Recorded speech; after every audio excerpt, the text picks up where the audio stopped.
అంటే ఎక్కడికెళ్ళినా అంటే నాకిది తలుచుకోవడం నాకు ఇష్టం, అలవాటు. అమ్మ. అమ్మను మించిన దైవం లేనే లేదన్నా, ఏ దైవం అయినా అమ్మ ముందు దిగదుడుపన్నా. అమ్మా అమ్మని పిలుచుట కొరకే ఓయన్నా, ఆ దేవుడే నరుడై పుట్టెను ఇలలో మాయన్నా. అమ్మను మించిన దైవం లేనే లేదన్నా, ఏ దైవం అయినా అమ్మ ముందు దిగదుడుపన్నా. దేవతలే యుద్ధం చేసి రాక్షసులను ఓడించి అమృత భాండం పొంది వారే తాగారు. ఎవరికీ మిగల్చకుండా మునులంతా తపస్సు చేసి దేవతల వరాలు పొంది ఆ వరాల ఫలాలను వారే తిన్నారు. ఎవరికీ మిగల్చకుండా.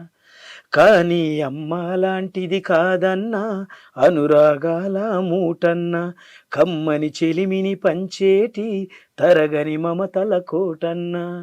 కన్న బిడ్డలకందరికీ ఉన్నదంతా ఊడ్చిపెట్టి పస్తులుండే పాల వెళ్ళి దయగల మన కన్న తల్లి.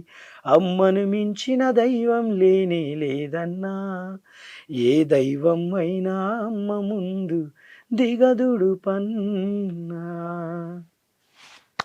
Thank you. బాగా పాడారన్న. అంటే అమ్మ మీద ఎన్ని పాటలు వచ్చినా మళ్ళీ ఒక కొత్త పాట వచ్చిందంటే సార్ ఎందుకో అంతే. మరి వినాలనిపిస్తుంది అమ్మ గురించి. పాడతారా మీ అమ్మగారి ముందు ఈ పాట పాడుతుంటారా ఆవిడ గురించి ఆవిడ కోసం?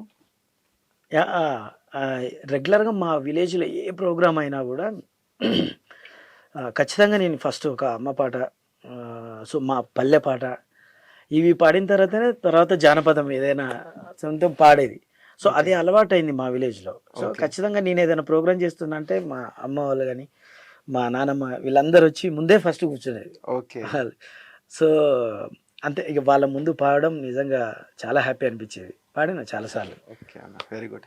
అయితే అన్న జబర్దస్త్లో మరి ఇన్ని ఇయర్స్ నుంచి మీరు ట్రావెల్ చేస్తున్నారు కదా, మీకు చాలా ఆత్మీయుడు, మీకు బాగా సపోర్ట్ చేసి ఫణి గారి వల్ల మీరు వచ్చారని చెప్తున్నారు జబర్దస్త్లో.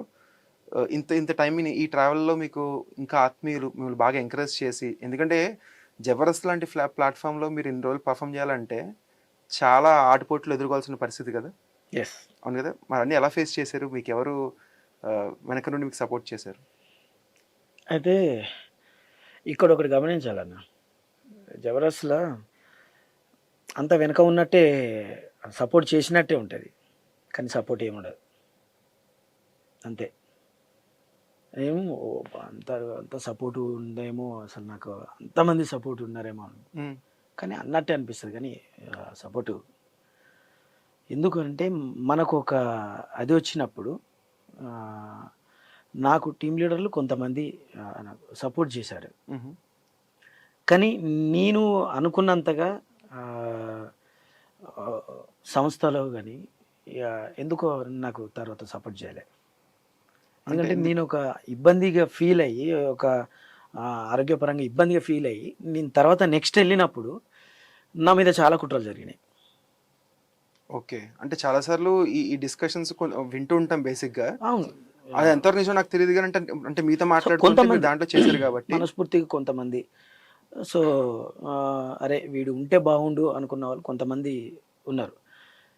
కానీ చాలా వరకు మాత్రం అబ్బా ఎందుకు మళ్ళీ వీడెందుకు అనేలాగానే అది చేశారు.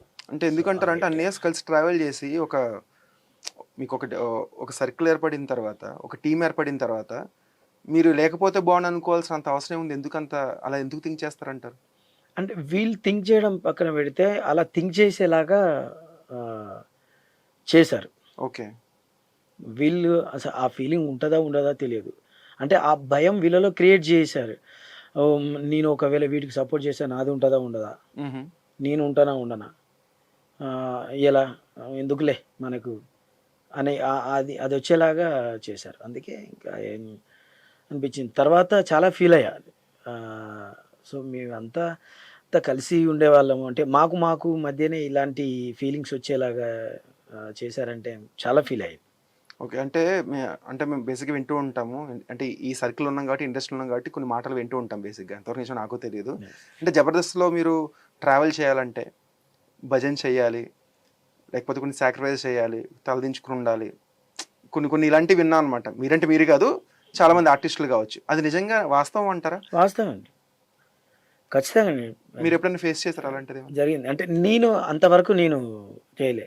మ్యాక్స్ నేనేం చేసే నా వర్క్ ఏంటో నేను వెళ్ళి సిన్సియర్గా నా వర్క్ చేసుకొని వచ్చేది. ఈవెన్ బాబు గారు కూడా అరే జీవన్ వాడి వర్క్ వాడు సిన్సియర్గా సీరియస్గా చేసుకొని పోతారా, వాడు ఎవరితో మాట్లాడు, అదే నా మైనస్ తెలుసా. ఓకే.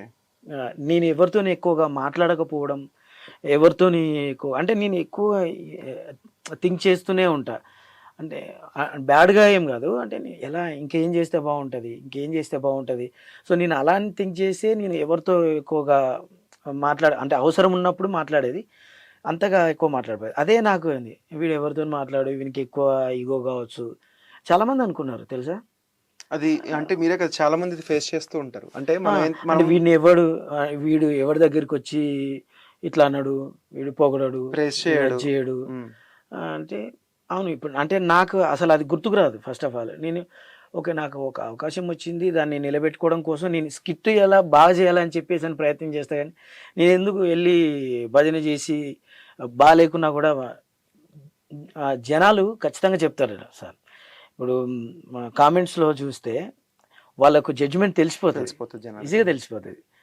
సో, అది మనకి ఇంపార్టెంట్. సో, అందుకే ఇగ నేను ఎక్కువగా ఎవరితో మాట్లాడకపోయేది. పోయి అబ్బా! నువ్వు సూపర్ అన్న, నువ్వు అదన్న, కేక్ అసలు నేను ఎవ్వరితోని అనేవాడిని. సో, నా మనసులో ఫీలింగ్ ఉండేది. అరే! బా చేశార్రా, చాలా బా చేస్తున్నాడు. మనం గూడా అలా చేయాలి అని చెప్పేసని నేను చాలా సార్లు అనుకున్నా. మనసులో అనుకున్నా. అది నా ఫీలింగ్. అది పోయి చెప్పి అది చేస్తే అది భజన. సో, అయితే నేను మనకి ఒక పని రావడం కంటే గూడా, ఒక పని క్లారిటీగా చేయడం కంటే గూడా, అది పక్కన పెట్టి భజన చేస్తే లైఫ్‌లో సెటిల్‌మెంట్ ఎక్కువ ఉంటదంటారు. నిజమేనా? ఇప్పుడు అదే అయింది. అదే అవుతుందంటారు. ఇప్పుడు అదే అవుతుంది. భజన చేసే వాళ్ళకి ఎక్కువ ప్రయారిటీ. ఇప్పుడు 100% అదే అవుతుంది.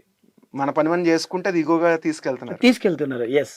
నేను అంతెందుకు మా ఇంట్లో గూడా నన్ను "నువ్వు ఎవరితోని మాట్లాడవు, అందరితోని ఉండాలి, నువ్వు అందరిని ఇట్లా పొగడాలి." అందరంటే అరే! మరి అది నాకు రావట్లేదు, నేనేం జేయ? అంటే నేను సిన్సియర్‌గా నా వర్కు నాకేది ఇస్తే అది సిన్సియర్‌గా నేను జేసుకుంటా. అది తెలుసు, అందరికి తెలుసు. డైరెక్షన్ డిపార్ట్‌మెంట్‌కి తెలుసు, అందరికి తెలుసు. ఈవెన్ నన్ను బాగా ఎంకరేజ్ చేసిన రోజా గారికి గూడా తెలుసు. జీవన్ తను ఇచ్చిన క్యారెక్టర్‌ని తను 100% చేసుకొని ఎళ్తాడు అని చెప్పేసని తెలుసు. ఏదైనా తప్పులుంటే నేను ఆటోమేటిక్‌గా నాకు చెప్పేవాళ్ళు ఉంటారు. చెప్తారు ఇది బాలేదు, బా చేయలేదు అంటే దాన్ని కరెక్ట్ చేసుకోవడానికి చూస్తా. కానీ ఇంకా ఇదే ఖచ్చితంగా భజన చేస్తేనే మనకొస్తది అననంటే ఇంకా అది ఎందుకో చేయాలనిపించలేదు, చేయలేదు గూడా. పనైతే చేస్తాం కదా! భజన చేయలేం కదా! అవును.